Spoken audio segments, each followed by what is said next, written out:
Pagi sahabat semuanya, bersama channel kita Ravano. Di sini kita membahas isi bit ya.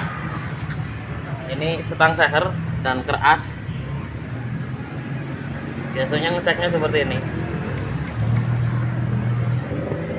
Ini silinder head. Ini nokon asnya. Di sini yang kita ganti ini masalahnya. Lahar truk asnya rusak. Jadi bunyi krosok-krosok kayak motor rusak, kayak setangnya yang bunyi tapi padahal ininya. Oke, mungkin itu saja dari saya. Terima kasih. Jangan lupa like, comment, dan subscribe, karena subscribe itu gratis.